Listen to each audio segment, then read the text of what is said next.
We are on the spur, passing the Gatlinburg Welcome Center on the right. Our destination today is the Roaring Fork Motor Nature Trail. We'll be coming up on the Gatlinburg bypass in just a minute, which we're not going to take that today. We're going to go through downtown Gatlinburg and turn at traffic light number 8, heading to Roaring Fork Motor Nature Trail. It's one of our favorite little auto tours. The road is closed in the winter, and now that it's spring, it's been reopened, and this will be our first drive on it for 2014. We always enjoy it. It's so beautiful. It's got some old farmsteads, homesteads there, log cabins, and some beautiful little bridges over the stream. It's truly gorgeous. There's the bypass to the right if you wanted to bypass downtown Gatlinburg and go straight out to the park, to the Visitor Center out there and what have you, the Sugarland Visitor Center, or if you're headed to Alum Cave Bluffs or the Newfound Gap, Chimney Tops. You can take that and bypass the traffic in downtown Gatlinburg. We enjoy the downtown traffic in Gatlinburg, though. We like people watching. Yeah, we do. See a lot of fun folks enjoying all the funnel cakes and the souvenir shops. And there's a liquor store on the left. There's not a whole lot of places that you can buy liquor here.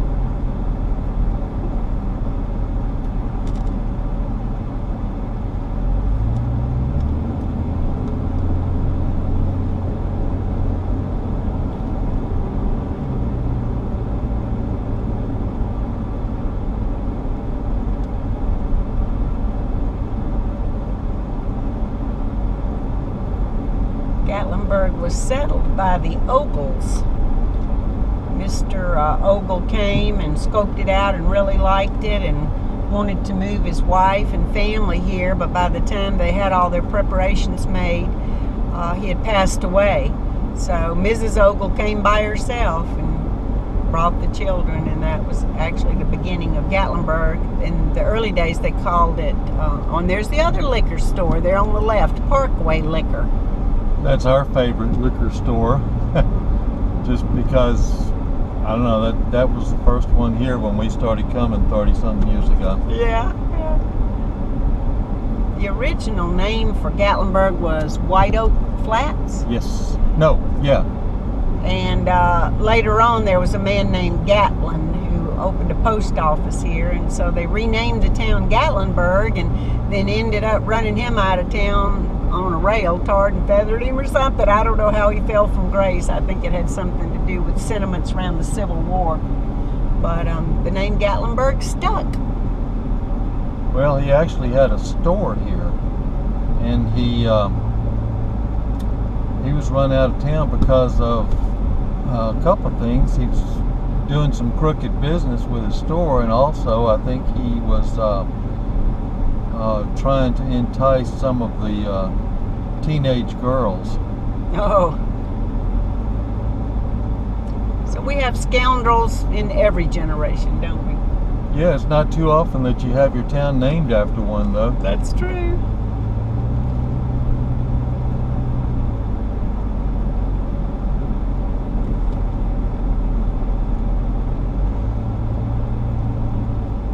Here you have the opportunity to turn left, and there are reasons to do that, but we'll do that another day.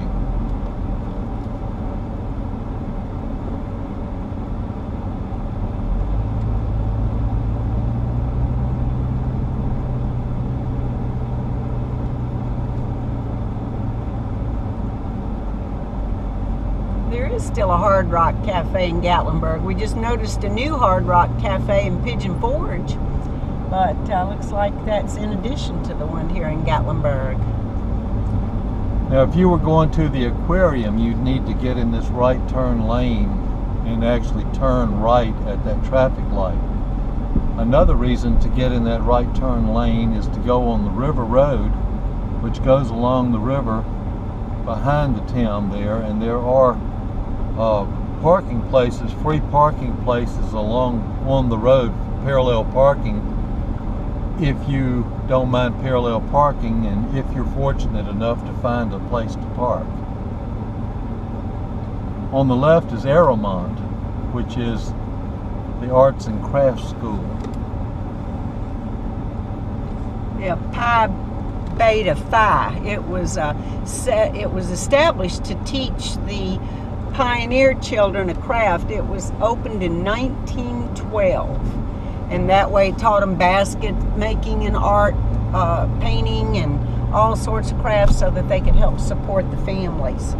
Yeah, through the newfound tourism business. Yeah. Which turned out to be exactly the right thing to do. And they still teach extensive classes there. They have a store where you can buy things that are made by the people who have graduated and the instructors. They have some really beautiful woven items and jewelry and wood carving, really high-end stuff. The pedestrian crosswalks in Gatlinburg, pedestrians do have the right-of-way. And if you see somebody getting ready to step out onto the pedestrian crosswalk, you need to stop. See, I see somebody on the left there. We're going to stop. And they have the right-of-way. They can cross the road without fear of being run over, as long as everybody's nice. And plays along by the rules. Yeah. Now, if you come up on a pedestrian crosswalk at a traffic light, that's different.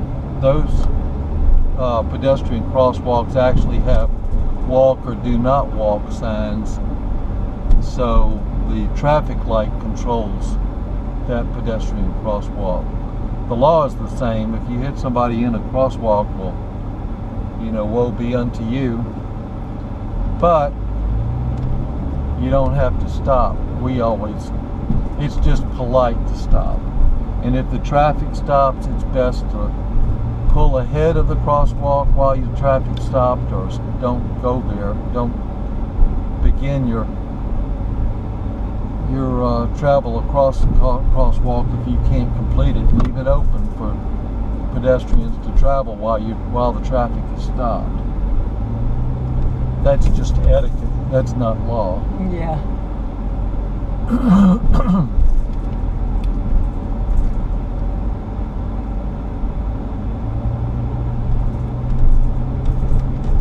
Gatlinburg Inn on the right, which is a very old historic inn.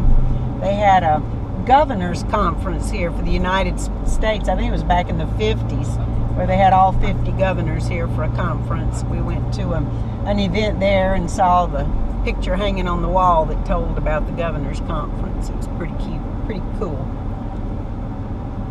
We're coming up on traffic light number 8. We're going to turn left here. There is a left turn arrow, but it's complicated because a lot of the pedestrians don't obey the do not walk sign there. But at any rate, you'll see, and just beyond the light on the right is the Old Smoky Moonshine Holler, which is a new attraction and a business. It's a lot of fun.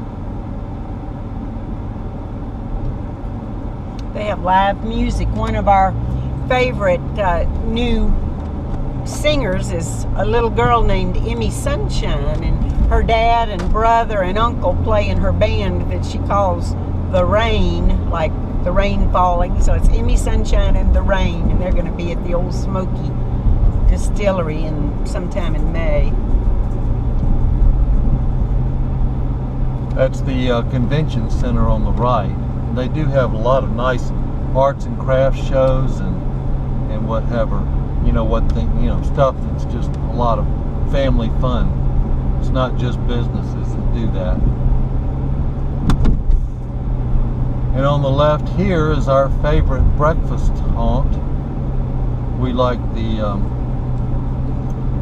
pancakes, and they got good big breakfast. We get buckwheat pancakes there. You can substitute buckwheat for plain. That's the only one you can substitute for plain without paying extra, but we love buckwheat pancakes, at least those we do. Yep, it's called the Log Cabin Pancake House. Appropriately enough. Yes. And the logs that they built that place out of are 150 years old, something like that. They're taken from an old structure somewhere else and brought here. And it is just a magnificent place. And in the wintertime, they have a really nice big fireplace that just roars. If you can get a seat near the fireplace, that's just a wonderful experience. Minot Park is on the right. It's a little city park. Children can fish there for free. And they do stock all of the streams. Gatlinburg has its own stocking policy, but they do stock them in the Gatlinburg streams and rivers with trout. I'm not sure about all the different kinds of trout that they use in Gatlinburg, but they stock the streams in the national park with rainbow trout, brown trout, and green trout, I think. Right here, we're entering the Great Smoky Mountains National Park, the Cherokee Orchard Road entrance.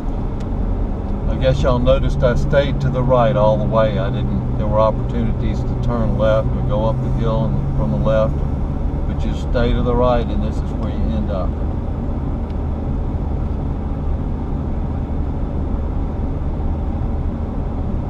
The first attraction that comes up is the Noah Bud Ogle homestead, and it's just a little homestead with some outbuildings where you can stop and get out of your car and go walk and look at the cabin, and it's before you enter the Roaring Fork Motor Nature Trail. It's down here on the right. Yeah, so you can get there all year long. You just can't go much farther in the wintertime. They shut down the actual Motor Nature Trail. But the man's name is Noah Ogle, but they called him Bud. So the sign says the Noah Bud Ogle farm place, or home place, whatever. We have, in seasons past, seen a lot of bears along this road, so you might keep your eyes peeled for bears when you're driving along. Yeah, last year we saw 8 bears on this road, just back there, a little ways on the left. And that, granted, that's a lot more than you'll normally see ever, but it was fun.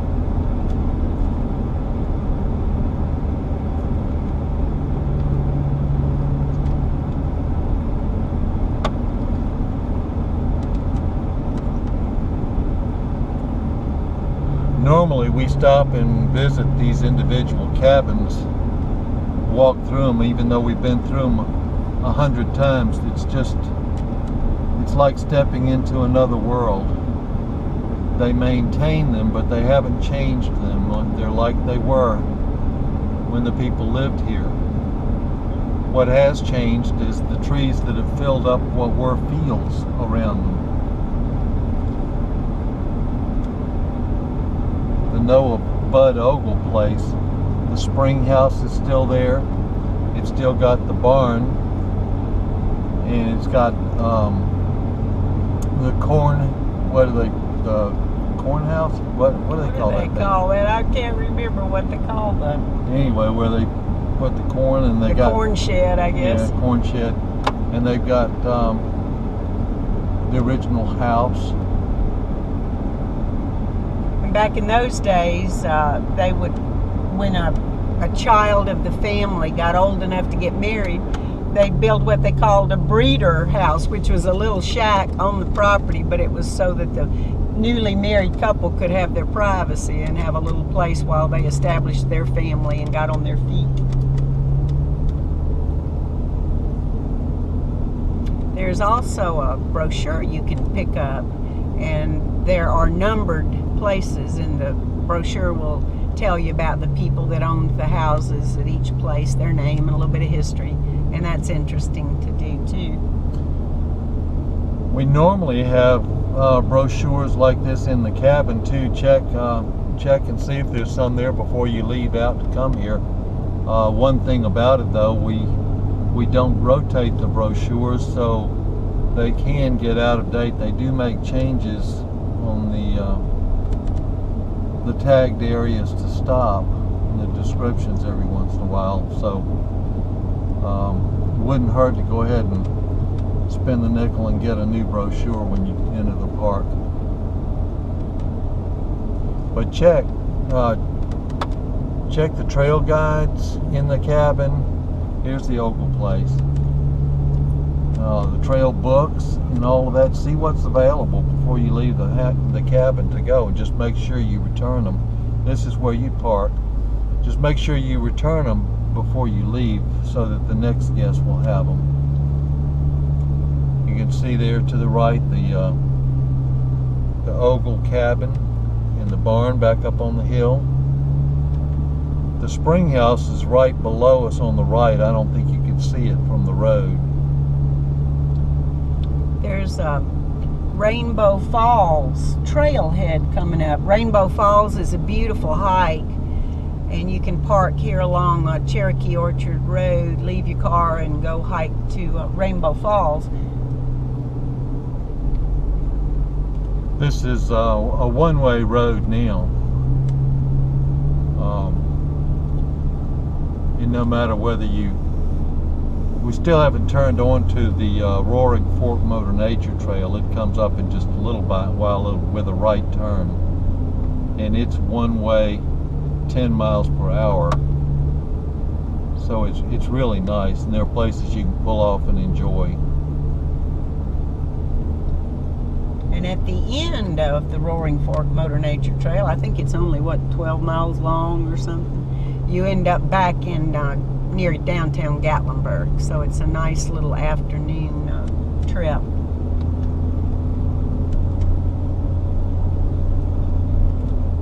One thing that might be good to know is that at this Rainbow Falls trailhead, which by the way, you can get to the top of Mount LeConte on it, LeConte, and the Boulevard Trail, you have access to that from the Rainbow Falls Trail. But there are bathrooms in this parking area up here.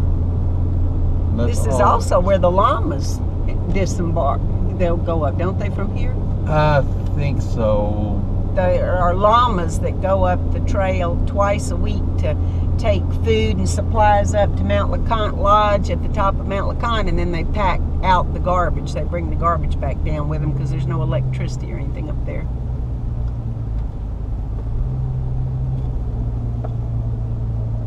I think the Bullhead Trail, which also leads from here, I think maybe is where they Take the llamas. The llamas, yeah. See, there's a bathroom on the right. We can't go there today. It's closed. There's a fire, a forest fire. Oh, that's what. Today, we read that there's a wildfire that they're battling, and on the Rainbow Falls Trail's temporarily closed. It's not a devastating fire. It's under control, and they're about to put it out. But I think that's why they've got the Rainbow Falls Trail closed.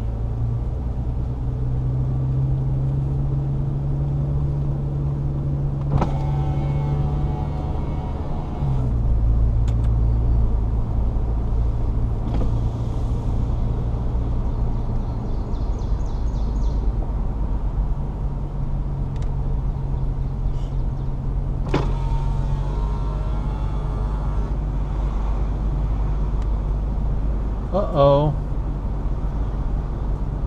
Oh dear. Uh-oh. Oh no, they closed the Because of the Roaring fire. Fork? No, that's No. Rainbow Falls parking area. Oh, We hadn't okay. gotten to Roaring Fork yet, I think. Okay. Hopefully it won't be affected. Yeah, I hope not too. I forgot they had built this second parking area for Rainbow Falls. Me too.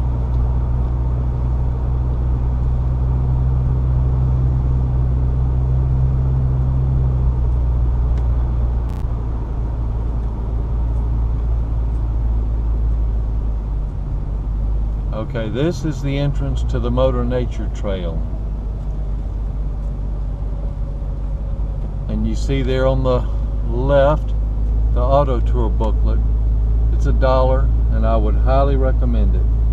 It says it's 6 miles, so I was Yeah. wrong. I knew you were wrong, but I just didn't want to correct you on film. Oh, it's all right.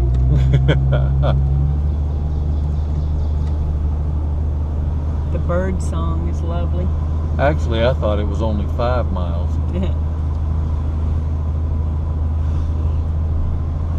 One other thing that's important to know and remember, those of you from Florida and Texas, low gear is the way to go. Don't ride your brakes the whole time going downhill, because you will burn your brakes. You probably smell other people's brakes in these areas where you need to go down the hill, where they are not as smart as you are. There's a Baskins Creek Trail parking.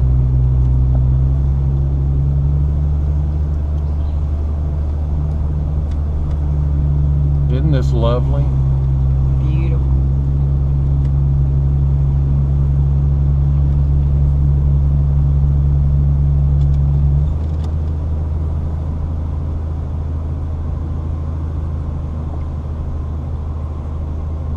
We've seen a couple of bears along here too. One Yep. of our guests, she and her husband spotted a bear in here, took a picture. They were so excited. He's not a real hiker. He didn't like hiking much, so this was like hiking for him. This was a way you can hike while you're in the car. You feel like you're on a trail.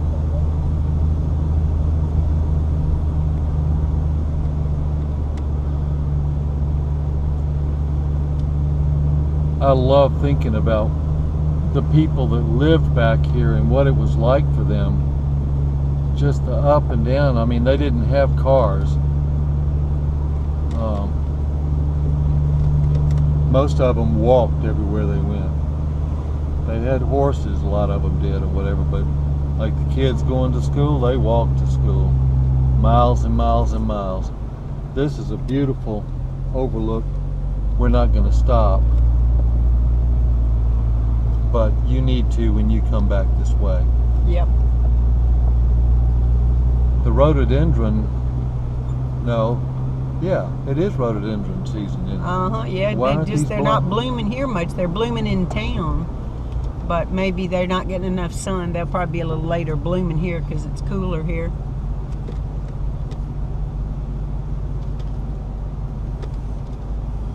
We try not to rush people either. If you ride on somebody's rear end, you're going to miss the solitude and the beauty, because all you're going to see is the back end of the vehicle that you're tailing, and it's just, hey, it makes it miserable for them too. So remember to keep your distance, not just on this road, but wherever you go in the Smokies. If it's I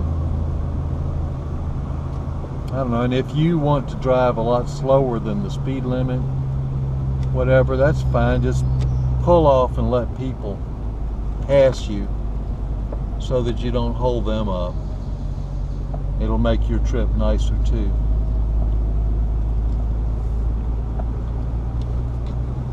This place is made for peace and solitude, and only if everybody works together to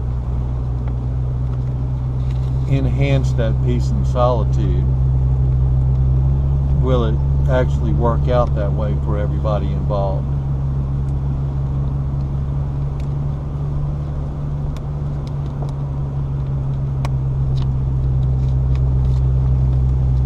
I've got a car behind me now, and they're being nice and all, but they want to go faster than I am, and so I'm going to pull over and let them pass me.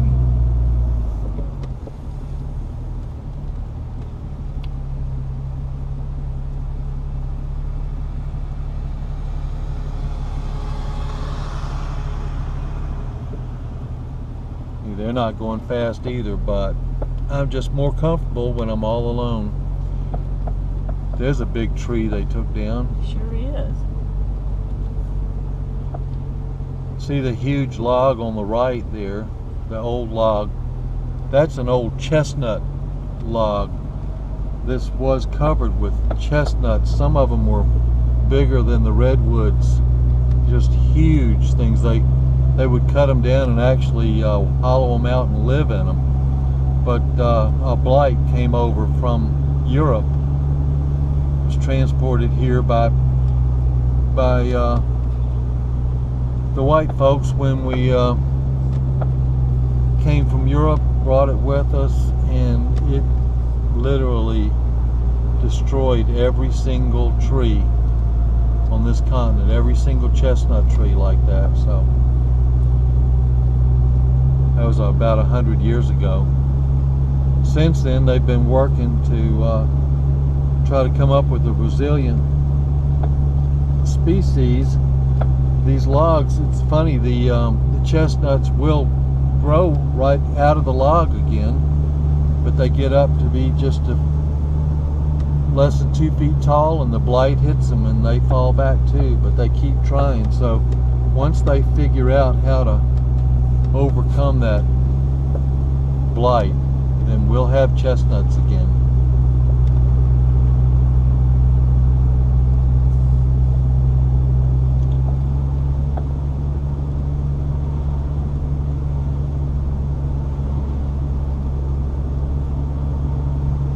Some spectacular long range vistas out to the left here.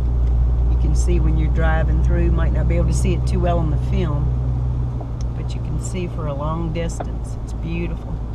Yes, watch for those pullouts and take advantage of it. It's beautiful through here in the fall too, when the leaves are turning. I think they actually close the road at the end of October, first part of November.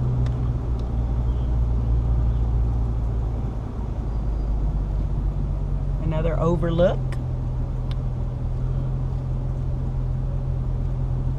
I think I'm gonna pull around this way with this and let y'all see that vista.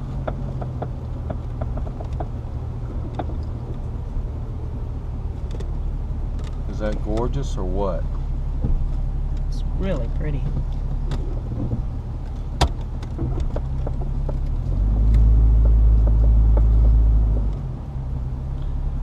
I guess they're probably going to have to pass us again.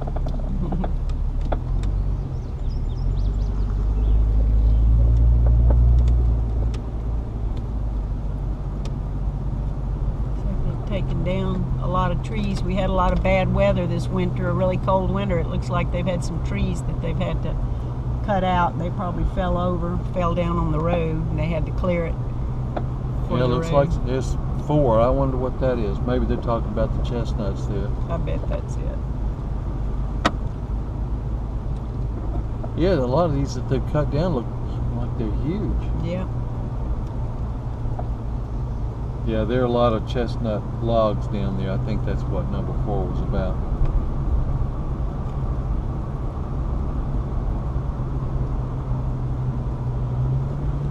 These hills are just straight down. It's amazing.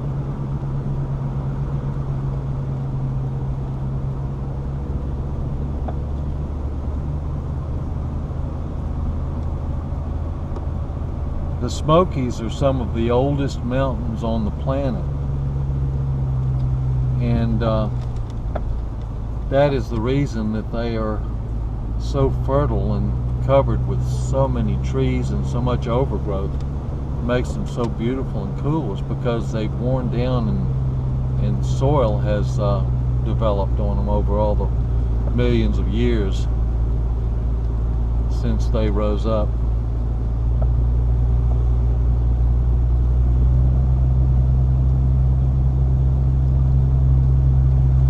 Most of the people that occupied this area in the beginning were from the Highlands of Scotland and Ireland.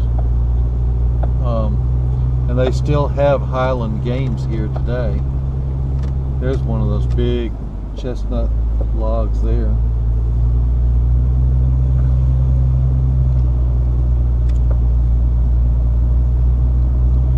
but even the dialect of the mountain folk is influenced by the old Scottish language.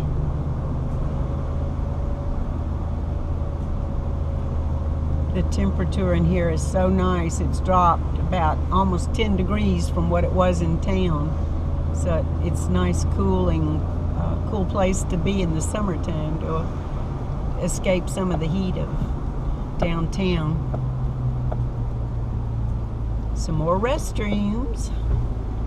These are very recent additions, these environmentally friendly restrooms. They didn't have them here for years. This is Grotto Falls parking area, another hiking trail to a beautiful falls. In Grotto Falls, the falls are very small, but you can actually walk behind them where the water's falling between you and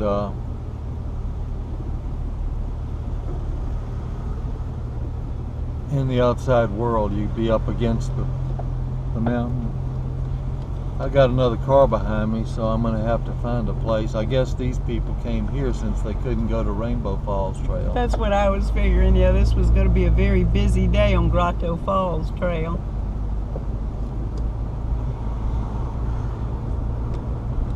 There's your spot. Yep.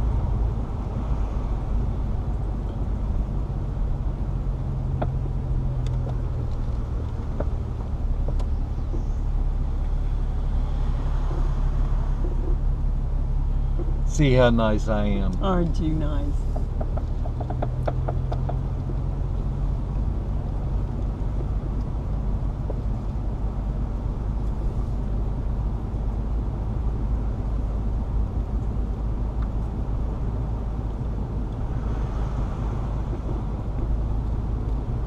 I wonder what 6 is. I know it. I should have stopped and gotten a brochure so I could read what all the things were at least, but No, they really have taken out a lot of trees. I wonder. I don't know. I suspect, because it looks like a tornado maybe, see out there? Maybe so. It All looks different. the winter storms.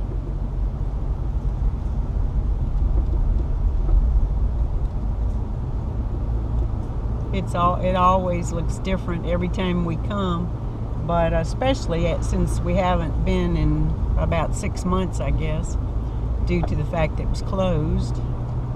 They don't want to keep the snow and ice off this road in the winter. It'd be too hard to maintain. One other thing that's different since the last time we were here, the fall over here is magnificent. The colors, and this is a beautiful drive, and that vista we just looked at a minute ago, just imagine it with every color in the rainbow over there. It's magnificent. So when we were here before, this place was full of color. Autumn.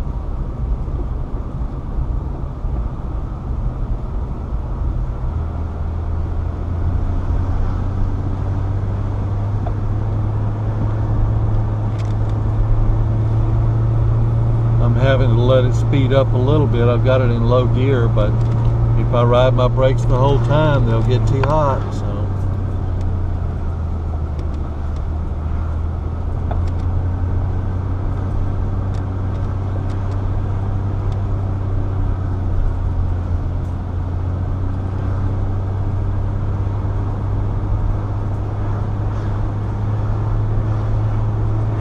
Speed limit is 10 normally. Joel's going a little closer to 20 at the moment, but it's still fine.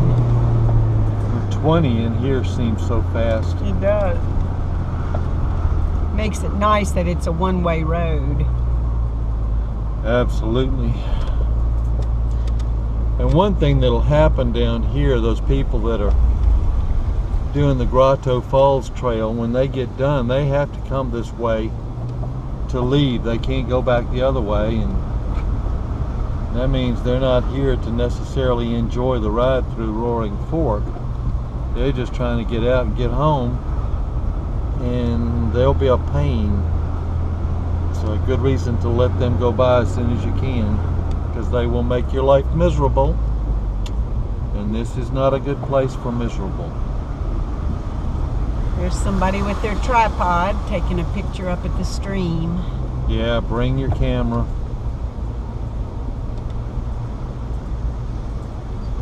You never know what you'll find. One time we found the most beautiful moth we have ever seen, and we actually had our camera and were able to film it. It was under a bridge down here where we had walked down just to look under the old bridge, and the bridge made of stone and whatever, and that's what we went down to see. But then voila, there was the moth. You just never know. That's true.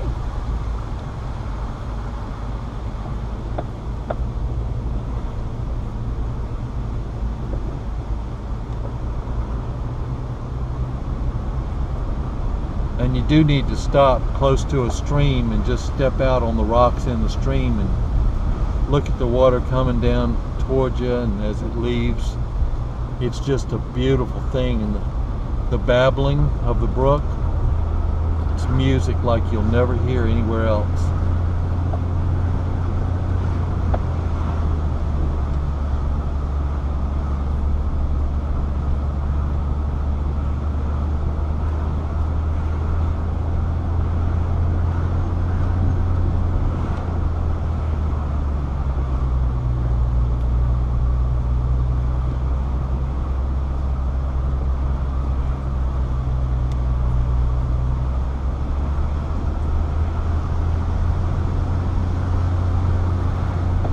The first homestead in along Roaring Fork here to the right. If you park here, you can tour it, and then if you take this trail to the left, there's a little cemetery up there that's really neat.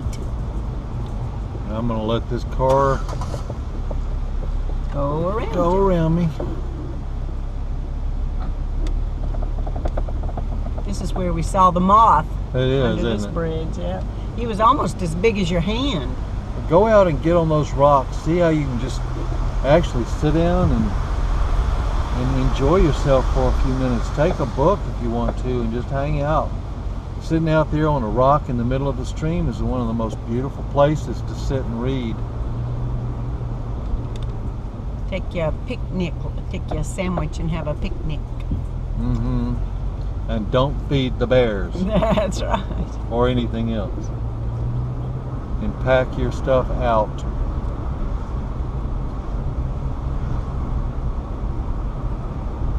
And the speed limits in the Smokies, they're not because they don't think that you can drive faster and they're worried about you having a wreck. The speed limits in the Smokies are to protect the wildlife. So when you're in a 35 mile per hour speed zone or a 30 mile per hour speed zone on what looks like a very nice road, still keep it down under 35, because a bear can just, or a deer, or a goose. We have a lot of geese, and you don't want to destroy beautiful life like that. So abide by the speed laws.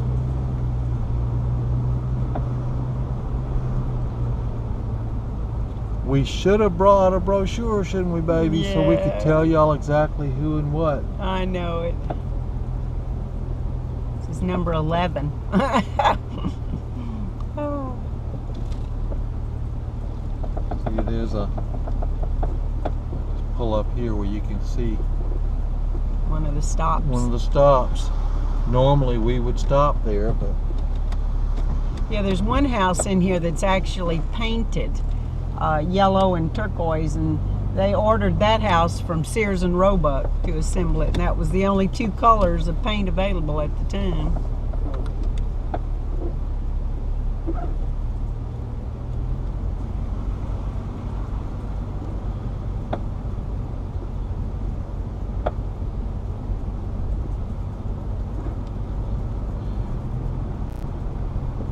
corn was the primary crop back here.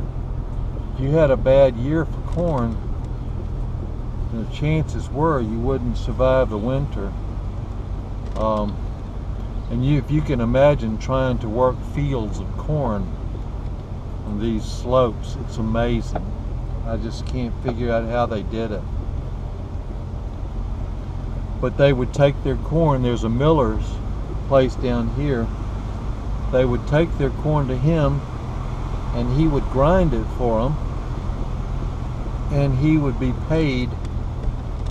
Wow. See, it looks like a terrible storm through here. It does.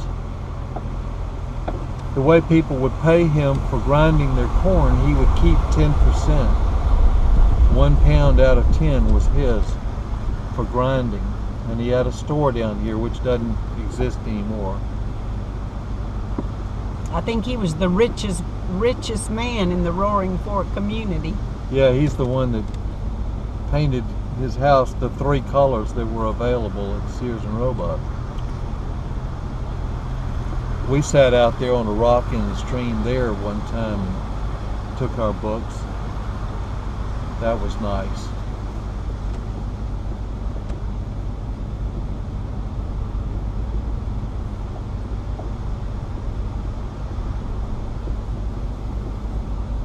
Catherine mentioned that graveyard back there. That is worth a little trek over to it. It's not far at all back there, and you'll see on the back side of it there will be mom and dad and 7 children that will have died. The 7 children will have, half of them would have died before their first year of age. Some of them died when they were 6 or 8 years old. We take life and death too much for granted now.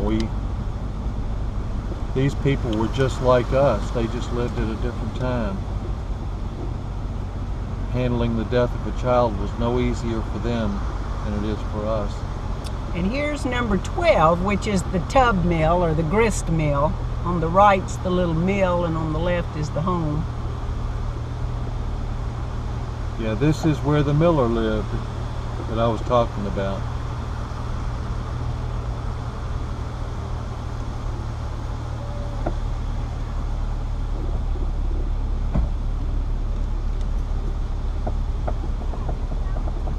Well, the door's open so you can't see it, but the door is, I think, yellow, isn't it? I think so.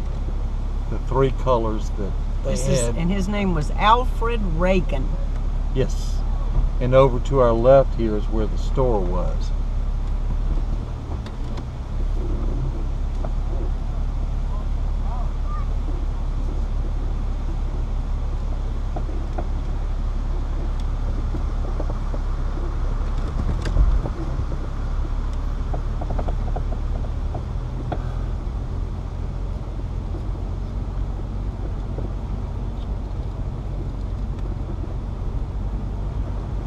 Reagan is a very common name here to this day in Gatlinburg. You'll see a lot of, there's a Reagan Motel and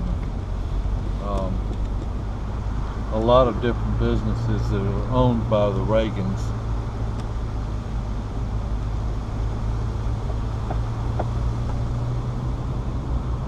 There was an old lady, Noni Reagan, that made pumpkin butter at the Jelly House here. And we just loved her. Oh, she was just precious. These ladies, old ladies, that sit around this big vat that was on a flame, and they'd cut up pumpkins and throw them over their shoulder into that pot. And then they had these spoons that were the size of rowing oars, like when with a rowboat, that they would stir in there with. They were made out of wood. And the place just smelled heavenly. It was called Smoky Mountain Farms. Yeah. Products, that was the name of their products. We used to sell them in our store at the Tanner Mercantile Company years ago in Mobile. If y'all have never had pumpkin butter, you ought to try some. I mean, that stuff is heavenly. Especially in season, in October. Yeah.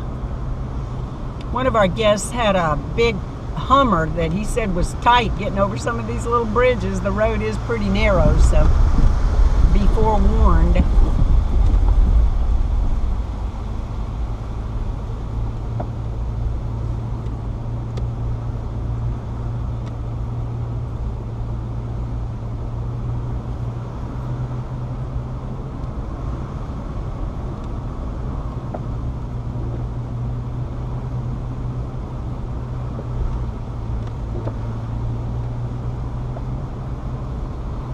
There's number 13. Just can't remember.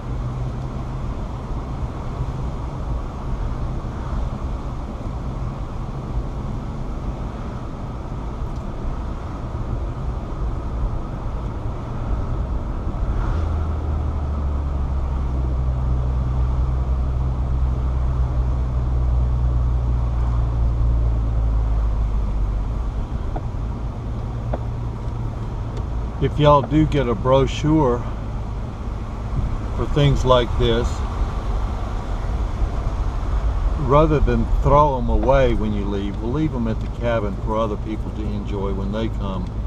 If you want to keep them as souvenirs, by all means do. It's just if you need to choose between the trash or sharing with the next guest, please share with the next guest.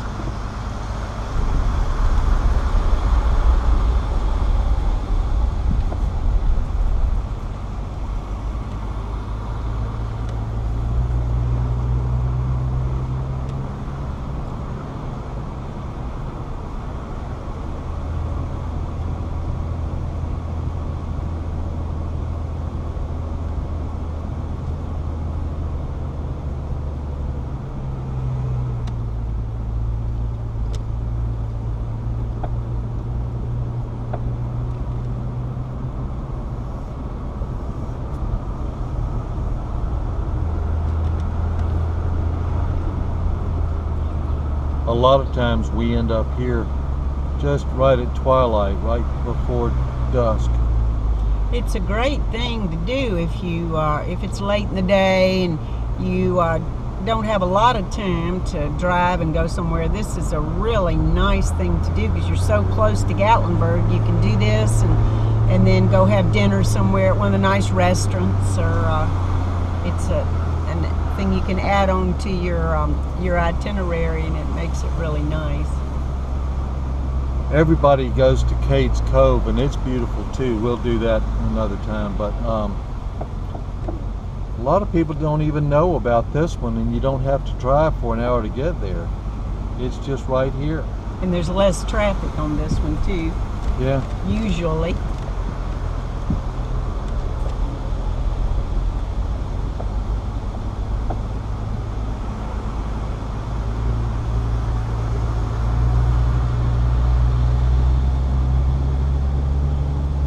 There hasn't been much rain, so the streams are not as robust as they usually are.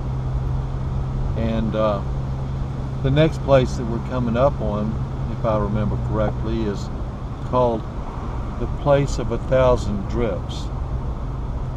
And it'll be on the left, and there'll be some water running down, but just imagine what it's like when the water table is high. It's an amazing thing, and you pass it, and then immediately on the right there's a place to park, and I would highly recommend that you do that. Walk back over, get some pictures, take pictures of each other. That's another thing. Don't hesitate to ask another person that's visiting the area to take a picture of you two or your whole family, whatever. It's a shame for somebody to be left out of the picture. People really enjoy taking your pictures, so ask somebody else to do it.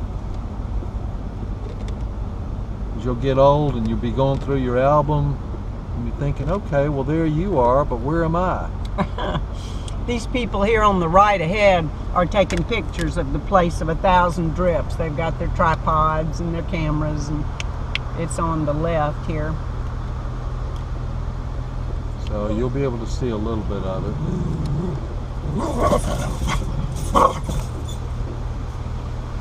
Oh, it looks pretty good today. Yeah, it's pretty good. And then you park there on the right.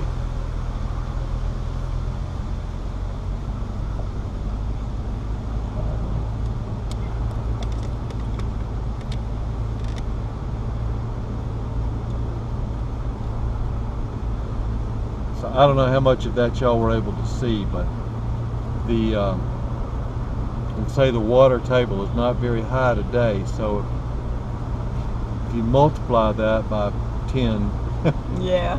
it's amazing. It's beautiful.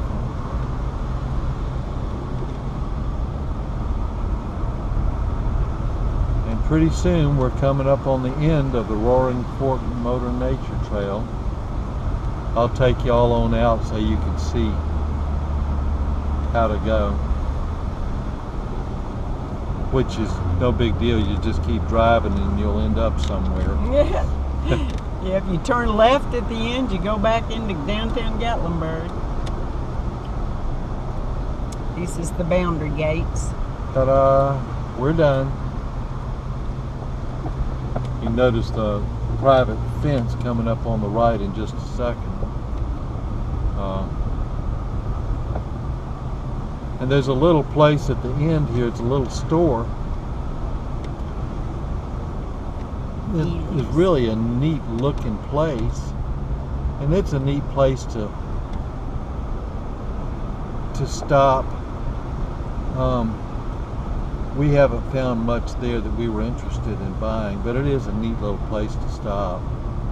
Okay, there's the private fence. There are cattle over there to the right, but you never see them.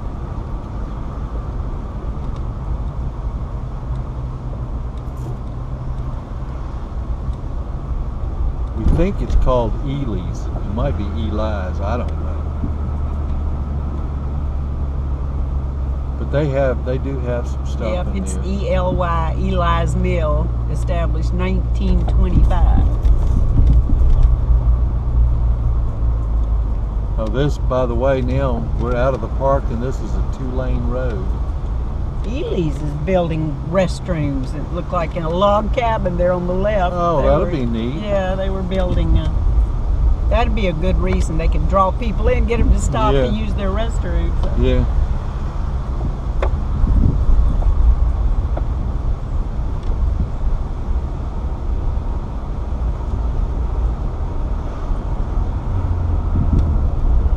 Yeah. Low Gap Road here. You need to turn left. You can go that way. It's nice back up in there, but you're not going to end up anywhere. You're going to have to turn around and come back out this way. There's some rhododendron blooming on the left. Yeah. I love those purple ones.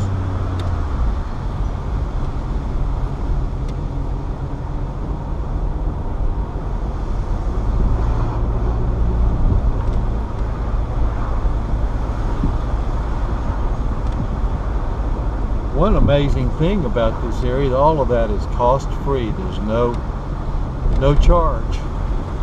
No admission charge anywhere in the park, Oh. unless you want to go horseback riding or camping or something.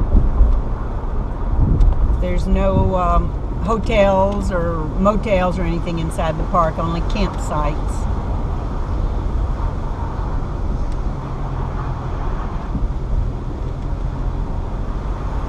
This is a very old section of Gatlinburg here.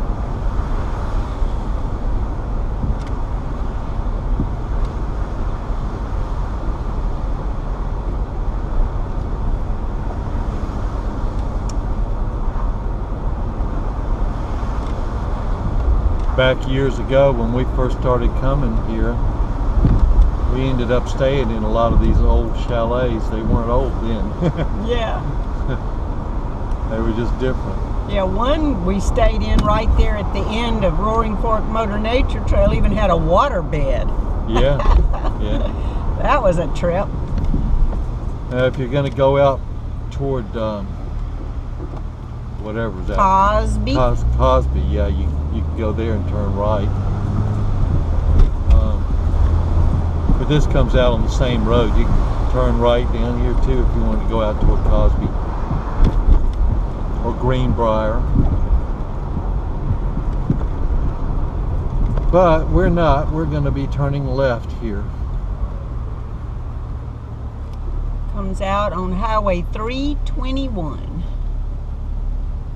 which is also known as East Parkway.